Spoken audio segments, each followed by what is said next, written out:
Hello viewers, I am your host Rita Kusi. Welcome to 30 Minutes with HR, your premier human resource show for employers and employees. 30 Minutes with HR is a partnership program between KUSI Consulting and the Association of African Universities. And today we have an exciting topic to discuss with you. We are talking staff development. And I'm actually on set with Genevieve Puni, who happens to be my HR bestie. So get ready for an exciting show.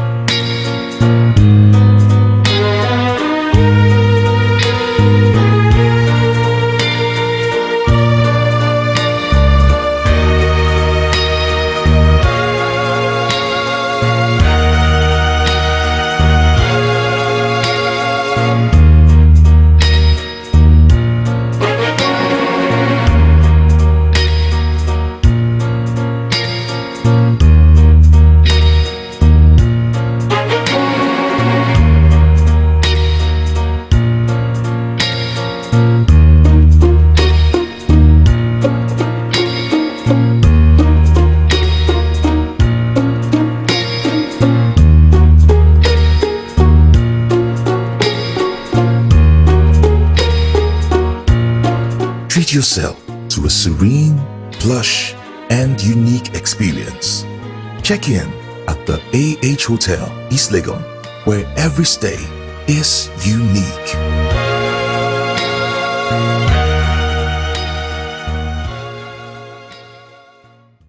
Everybody wants to be the best at what they do for the people they're doing it for. That's why, after 13 years of providing you with top-notch healthcare nationwide, the market leader in the private health insurance industry is going the extra mile for you. Instead of hopping from pharmacy to pharmacy, now you get your prescription drugs delivered straight to your doorstep. We will restock your chronic medication on the regular, so you don't have to stress to keep track. We provide on-site clinics that offers you professional medical consultation from the comfort of your office. Enjoy these amazing benefits and so much more by signing on to Nationwide Medical Insurance today.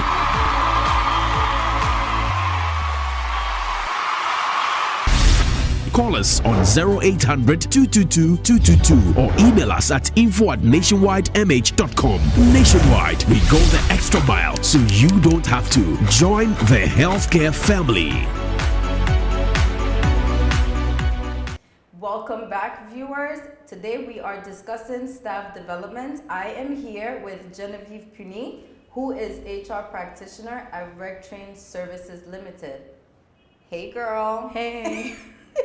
Welcome on fine, set thank you. again. Thank you. It feels like yesterday. I know, right? Yeah. I know, because you were just here for the Last first year. Yeah, last year, but it was June. in studio. Yeah. And this time we are here at my the office. Rectrain Services Limited office. Yeah. So good to be here. Yes. Good to have you guys around too, and It's- thank you for granting me the opportunity. No problem. Always a pleasure. Yeah. Always a pleasure. So let's get talking. Yeah. Staff development. What is that? It's really about upskilling individuals. Adding value to the individual, so that at the end of the day, with what they're doing with regards to work, they're able to perform the role effectively and productively. And really, that's what staff development is all about. It's an ongoing process. It starts from day one, right from onboarding, right up until the person actually leaves the business, and continuously on a day-to-day basis.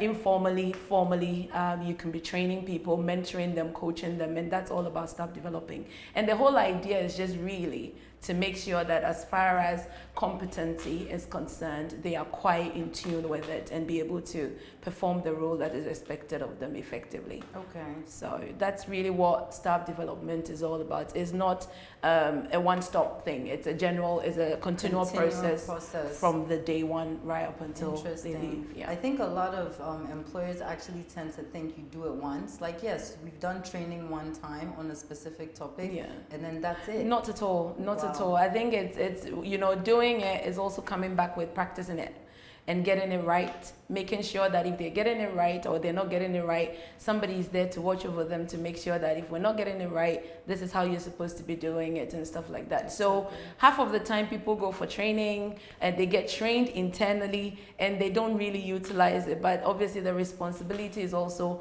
on the individual to make sure that whatever is being imparted on yourself and for your own self-development in line with also training and developing your role, you're also benefiting as much as you can. So yeah, it's not just a one-time thing at all. I'm actually, it's interesting that you brought up the individual, right? Because when we talk about staff development, does the responsibility fall solely on the employer, or should the employees also play a role? Yeah, I think the employee should take should also take the responsibility as well, because it's a two-way street.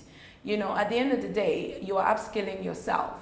At the end of the day, you are adding value to yourself. So day in and day out, it is also the responsibility of yourself. And it doesn't have to be at the job place. You can upskill, you can learn different things, you can read. You know, knowledge is power. You know, nowadays, if you don't read, you're way behind. You know, so it's not only the sole responsibility of the individual. In actual fact, in the recruitment processes, sometimes clients also look out for people who are very innovative, creative, and you're developing yourself. I mean, what a better way. Yeah, what a better way to come into a new role with an amazing skill set that you have already, which the client will be able to take advantage of as far as obviously performing your role. And in that, you would actually be able to settle into the role quite smoothly because you've got that added skill that you're bringing on board. So it's a two-way street, off work and on the job as well, as far as, you know, the role is concerned, or the individual is concerned. Half of the time, people tend to think, oh yeah, I need training here, I need training here, I need training. My company is never taking me for training. They're not giving me training opportunities and stuff. But what are you doing as an individual? Yes, to also try and upskill yourself individually so that at least you stand a greater chance over the others in terms of whether it comes to promotion, whether it comes to teaching somebody, whether it comes to impacting knowledge and all the other things. So it is, the responsibility comes from both angles, not just from the client's perspective or the employer's perspective, if you want to. That's excellent. Yeah, I think it's really important, right? Because a lot of people, you know, employers sometimes, they may not understand when you need training, or maybe you might want to learn something different on the job. They may not be the one to, let's use this for an example. Let's say a role has come up within your organization. You work in a specific department, right? But the role is in another department. You're looking to transition into that department. Wouldn't the best thing to do is equip yourself professionally and make sure that you, at least you can go and like present yourself? Definitely. I think it's very important. Yes, definitely. It's very important because one, the company saves anyway, because obviously if you're transitioning into that particular role, it's almost as if you could also then double up and do it initially to make sure that you've actually transitioned into that role properly before they can even look at whether replacing you and not replacing. And I'll use myself as an example. You know, throughout my career, there was an opportunity where that is how I actually landed in HR. Because I was seconding. I remember the story. Yes, I was seconding from reservations all the way to HR. So I was spending part of my time in reservations and part of my time in HR, and eventually I transitioned into HR. Wow. So it's very important that as an individual, if there is an opportunity where within the business you feel that your skill set can be impactful in that way, and that is the area as far as your career path is concerned, then of course you have to put in the application if the opportunity is opened internally, and then give yourself the best shot, because sometimes that is the only way you can get back onto the right track as far as your career is concerned. Wow. So, yeah. I hope you're enjoying this conversation. A lot of great nuggets to take away with you. All right. So now, you know, some employers tend to think staff development, they see it as a burden, right? Because they may not have the budget for it, or they just may not see it as important. So then they see hiring more experienced personnel as a means to overcome that. So let's talk a bit about what developing your staff, what effects it has on the organization, whether negative or positive. what effect does it have on promotions? What effect does it have on turnover? And what effect does it have on the organization's bottom line? Right. I think as far as, staff development is concerned, when you talk about employee relations, for example, it definitely reduces turnover because people like to learn different things.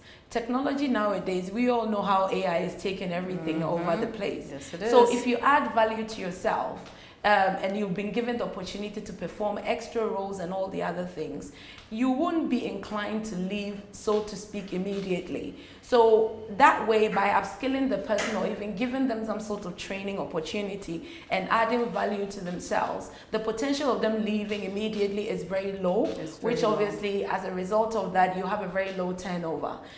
When you think of promotions, I mean, what a better way. Internally, you're not going to spend money on recruiting, you're not going to spend money on using agencies or even indirectly the cost of actually recruiting the whole process. Exactly. You have somebody internally who can easily transition because they understand your culture, they understand how businesses are run, they understand the operations of the business and stuff like that. So it also helps as far as promoting. And in actual fact, some people go through these training sessions with the intention to get promoted. Exactly. Which is also a benefit to the business because, again, you save cost. You don't have to train the person on anything as far as the role responsibility is concerned. So it does benefit in a good way to the company. And yes, companies do see it as time consuming and time wasting, but it's not, because eventually it would benefit the person and it will benefit the business because it saves time, it saves cost, resources are saved. And sometimes, even when the person has been trained to that level, assuming somebody goes on holiday, the person can go and cover it. Exactly. It saves you cost from bringing somebody else in. As long as it's planned in advance and as long as a person can split their time between their main role and this particular role, then you save the cost. Wow. So if you are an employer watching this episode and you're trying to find ways to, save money, or you think maybe you cut cost by not training your staff, there's obviously no way around it, right? You have to face it, and in most cases it saves you money. And there are various ways you can learn. It's cost effective. There are various ways you can train people. Exactly. It's not always about cost. Exactly. People can mentor people, people can coach, people can second on businesses at work. They could study stuff online, especially now with technology. Reading. And that's the only way that they can also upskill themselves. So, yeah, sometimes they look at it from the cost point of view, but there are so many avenues and so many ways people can learn that will add value to the business and to productivity. And you know that, millennials now actually, yes, we all want a salary, but I read somewhere that millennials actually care more about the development aspect of the job than anything else, because for them it's about the personal growth, right? Course. They want to be able to come in and be able to learn something new on the job. Definitely. I'll use my one of my colleagues that I work with at the moment. He joined in as a training coordinator, and 3 months down the line, for the love of social media, he's decided now that he's going to go down the route of digital marketing. Wow. And that was because I gave him the opportunity to learn social media stuff that we're doing to the general public. And, through that, he's been able to identify that, Jen, with what the little impact that the little knowledge that you imparted through giving me the opportunity to support the social media team, I've sort of now decided or developed a love for doing digital marketing. And initially he came in that he wanted to be a coordinator,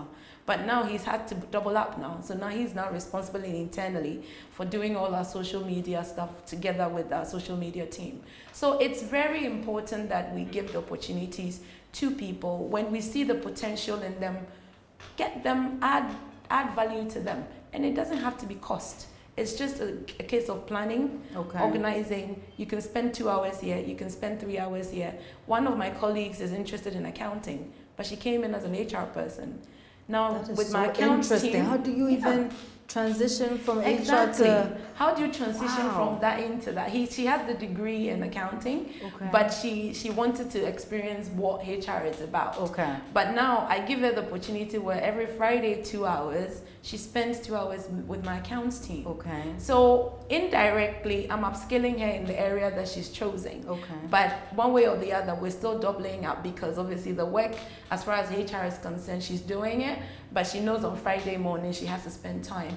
And again, it's adding value to her. And actually, what is now happening is that during the week when my accounts team are not here, she's actually the one handling all the invoices and the expenses and everything else. She's developed. She's even developed on her skill set to be able to do more on the job. So it saves us the timing of having to wait for the accounts person to come in, because by the time they get here, she's pretty much done most of the things, and all he has to do is do the technical things. Wow. So that's amazing, and it's great that you are actually giving her the opportunity to be able to. Yeah, and I think when you see the potential in people, yes, you've you have got to give build them on the it. opportunity You and have build to build on it. it. Yes. Yeah. Yes. Unfortunately, I think a lot of employers don't see that it's necessary, which I find unfortunate. It is, but hopefully, definitely. Hopefully they'll see it. I think, we've been talking about analytics. I think when they see it in the numbers, right? Yeah. If we go and we present the numbers to our higher ups, that would make all the difference. If you see the effect that staff development has on turnover. Yeah. All right, we will be right back. I hope you're enjoying this conversation. We'll be right back. Welcome to Untitled Travels Product Knowledge Series. And I'm excited to talk to you about our FIT tour service, where you get the opportunity to customize the product to your taste. And with that, we take your details, your destination you want to go, the date you want to travel. We're able to do it to suit your budget. So you don't need to worry about breaking the bank when you are traveling with this kind of service. You can visit us as the details are on the screen as you see, or you can call us on the numbers showing on the screen. Let's plan your trip for you, and with Adansi, we always let you feel the beauty of life. Adansi Travel feels life's beauty. Welcome back, viewers. We are talking staff development today with Genevieve Puni. She is the HR practitioner at Rectrain Services Limited. Now, before we get back to the conversation, I have to acknowledge our sponsors. Adansi Travel, we got here today to do the filming because Adansi Travel was able to bring us here today. They transported us. So be sure to get in touch with Adansi for all of your travel and tour needs. Also Hotel, where we've been shooting some episodes.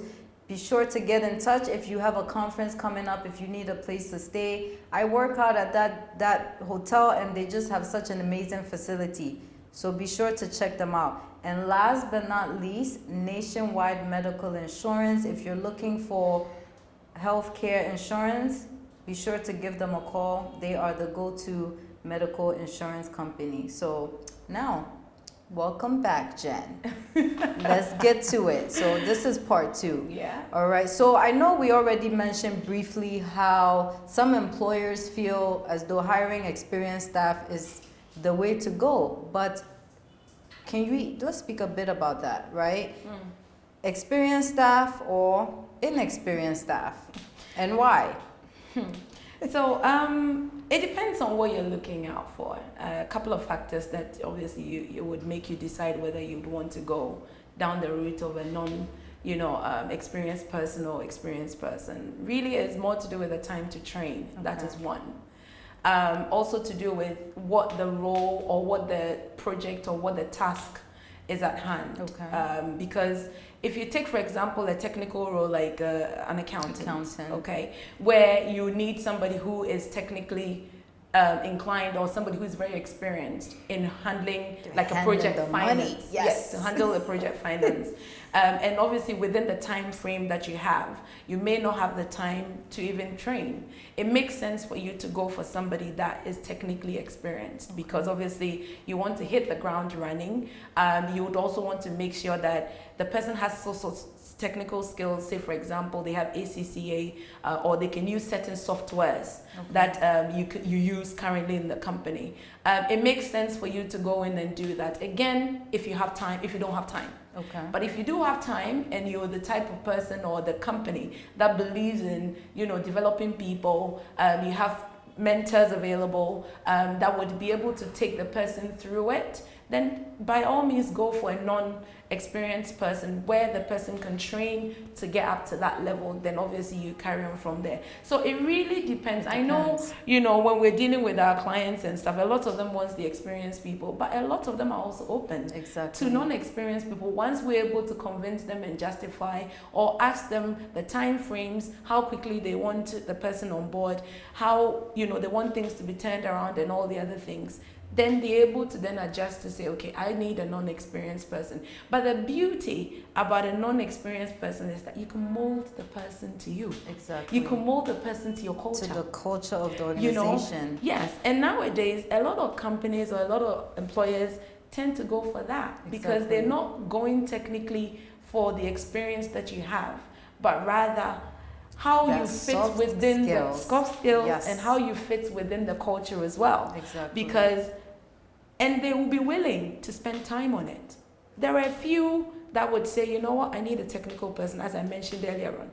But there are others that would say, you know what, I value culture and I value the person to fit within the team. So I would take my time to train the person, coach the person, and get the person to that point. Exactly. It's not easy. Let's say it like it is. It's not easy. But it's so worth it, isn't it? It's so worth it. It's so worth it. Honestly, it's so worth it because, one of my ex-colleagues, yesterday she posted, I think she got an award for being consistent and being punctual and very hardworking. She's interning in India, Rita. Wow. And Rita, yes, Rita came to me. Rita came to me as an intern, and I saw the potential in her. And within 2 years, she transformed so much that the experience that she had from me, now she's using it where she is. I mean, within 6 months, she's gotten this particular certificate. Like I'm like, it's just there is a beauty in it. There is. It's time consuming. But once you're able to mold the person, the person is able to run with it. And believe you me, you would get at least a good 3-4 years out of the person. Exactly. No, it's interesting you say that because we do a little bit of that in-house. We do it indirectly, indirect training. Right. And Seth has been with us for a year. And he's always really excited about coming to work and talking about progressing with the company. So it makes you feel like, wow, I'm doing something right, and it's being received. Yes. Like what the work that you're doing is being received. So when you see it, it's nice. Yeah, it really is nice. And actually, as you're saying right now, all my team members were green. They were newbies. Wow. None of them had HR experience. And now look. And now they all are HR gurus. They're like HR pros, right? They're all HR pros, training pros, recruiters and stuff like that. So that's what it's I mean, it really depends on the factors, but a lot of companies are focusing now on culture. Yes. They're focusing now on how proactive the person is, how we can take advantage of technology and be able to execute things within a short space of time. Excellent. And really, it's how to work together with each other. And really, that's what is happening now. Culture is everything. It is. Your culture is the foundation of your organization. Definitely. So if your culture is not solid, then the organization starts to crumble and people start to kind of do whatever they want. Definitely. So that's important that we bring that up. But slowly but surely the development is definitely, it's the change that I think is needed. Yes, definitely. So staff development, is there a certain time frame that employers should look out for in terms of, how do you know? How do you know when it's time to develop somebody in your organization? Well, there's something called the training needs analysis. Obviously it depends on the size of your business. But like I said earlier on, it starts from day one, from onboarding, actually in making sure that the person understands the business, the vision, the mission, and it's very critical. Yes. Especially when it comes to onboarding. And people take it very lightly. But I feel that people need to be onboarded quite intensively, even if over a period of time, for them to get themselves ingrained in. So that's where the development starts from. And then you also have the performance appraisals, which is the continual way of doing it. Exactly. Because back then we used to do performance appraisals where you set the goals at the very beginning, and at the end of the year is when you're reviewing the person. But now it's changing. No. It's constant It should on be the at job. least every 3 months. At if you least ask every me. 3 months, Yes. or some people do it every month. Yes. You know, Yes. and it doesn't have to be formal. It could be morning catch-ups. So how are you getting on? What resources do you need? How are things getting on with you? And sometimes, you know, we've got to be able to go beyond the thing of just the individual in the role. But you've got to understand, so what's happening at home? Are things, is there anything, Exactly. you know, that you need to get Exactly. into that? And that is all part of the self-growth. That is all part of the training needs analysis, as you want to call it. And also, one of the areas that you can also pick through this continual process, you can pick out where they're falling short. Because by knowing where they're falling short is where you can tap into Exactly. to make sure that then they start building up and making sure that things are being done. So it's a continual process, and the TNA is very, very, very critical. The continual way of making sure that you're mentoring your team, you are up to date with them, you're working with them, you're making sure that you're getting the right information. If they have their ideas are coming on board, they are justifying why it should be happening and everything else. Exactly. Those are the things that, you know, help as far as, you know, developing the person, or even identifying whether the person needs some training or they don't even need. And sometimes they make mistakes. That is also another way for you to see. You know, Sometimes, Jen. Okay. sometimes they make mistakes, but sometimes it's not completely Yes, their fault. exactly. You know, I because definitely maybe the understand. instructions that has been given to them wasn't Exactly. clear. Culture, and they didn't also try and understand. Okay, so did you mean this?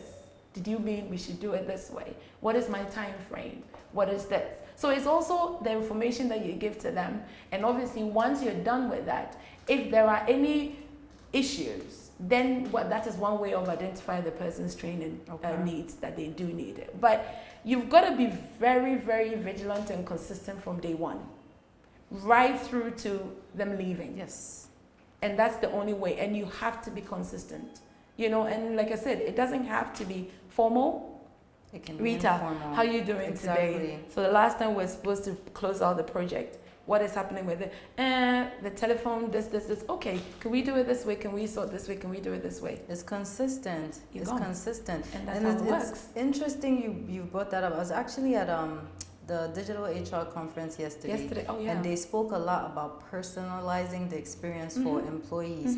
And in personalizing that, especially if you're looking for the soft skills, your employees don't all have the same Yeah, soft skills. exactly. So what one person needs training in, the other person may not necessarily. Yeah. So like, how do you actually personalize? Isn't it time consuming? And you bringing this up about doing it informally, I think it's probably It is, and it's best also way about to- if you engage the person. I think the last time on our HR platform, we're talking about employee engagement, Yes. and it wasn't just a one-stop shop, but No. rather it's a process right through. And you know, HR, we've come a long way. Yes. You I know, agree. now people are becoming very much more aware of personalizing the experience, because it's all about the experience. It's like the customer's experience, the customer's journey. The It should be employee the needs one same, the too. employee Yes. journey. You know, so that whatever gaps and loopholes there is, you can upskill the person. And even if the person leaves you, they take something of yours with them. Exactly. And it keeps going, and it keeps going, and it keeps going. And, you know, wherever they find themselves, they know that, for example, if they ended up at Kusi Consulting, they might have picked something from Rectrain, but then it's Exactly. benefiting Kusi Consulting Exactly. because they've built that, and I've taken my time to train the person, Exactly. and then now you are reaping off that. Exactly. You know, so Exactly. it's very important that we place a whole lot of value on upskilling people, adding value to the person, not just for the business, but for the individual, because if the individual is fully equipped, it translates into their role. Exactly. And when they leave, they are the mouthpiece of your organization, Definitely. right? So whatever you did, however you developed them while they were within your Yeah. organization, it reflects on you, Definitely. the past employer. Definitely. So- I mean, succession planning is one of the critical ways to upskill someone or even to develop their talent without having to pay anything Yes. other than timing. And if planning is done properly, It you're works. good to go. Wow, I don't want this to come to an end. So, I mean, I've been following, you have rebranded, I'm loving the new image. Tell us a bit about your services, where people can find you, if you have any jobs available. Yeah, so basically we do pretty similar to what you do, which is the HR services. So when it comes to recruitment, when it comes to training, staff development, we do that. In actual fact, this year, that is what we're doing at the moment, and I'll talk a bit about that later.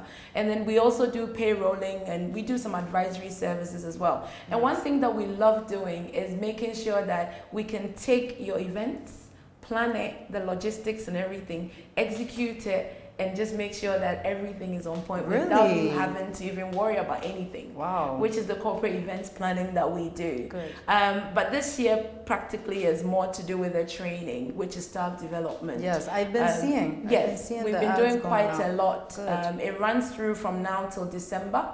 And obviously coming up next week is the Leadership and Management Workshop, which is an amazing workshop. It's absolutely amazing. It's a 2.5-day workshop, but it really equips people with leadership and line management responsibilities on how to manage your team, how to be creative with your team, how to make sure that you are delegating effectively and strategically you're making sure that each and every single person, their skill set is being able to put together and bringing together the loopholes. So it's not just for HR. It's not for just HR. Managers. It's just anybody with line management responsibilities. Last year when we even had individuals that wanted to learn about leadership and how to manage a team and stuff like that. Good. So we've got quite a bit upcoming. We're using social media. I've been keeping up. But it's good. I mean, this is why we're having this discussion when it comes to staff development. So I think with the recruitment, I hope you're listening. With the recruitment, we have a couple of roles coming up, almost sealed up, but people should keep checking on our website because we're still working on it. And what's a couple your of senior level roles as well. And what's your website? www.rectrain.com. Good. Yeah. Good. All right. So is there anything else you want to close with that maybe viewers should know regarding either Rectrain or staff development? I think most important thing for me that I want to leave with people is that, knowledge is power. Read when you have the spare time. Don't just wait on your client or on your employer to take you and upskill you. You can upskill on your own way. And there are tons and tons of information on there. Set aside a particular day, 2 hours a day. Read. Just read on anything. You can go on Google, you can type in anything. Read on the industry you are in, industry that is affiliated to you, and upskill yourself. You can learn how to use Word, PowerPoint, and all those things. Importantly is that training and developing yourself is a continual process till we go to our grave. Exactly. So you've got to start now. And it starts with you. It starts with the you, individual. the individual. It really does. And I think if employers even start to see you taking a more proactive towards it, then they would be more than willing to support you in that way. Knowledge is power. You heard it here. Thank you so much for coming in. Thank you for making your office available. Thank you, viewers, for tuning in to today's episode. It has been an exciting one, and I hope you took a lot of information away from watching this episode. Thank you again to our sponsors, Nationwide Medical Insurance. We have Untitled Travels and AH Hotel. See you next week.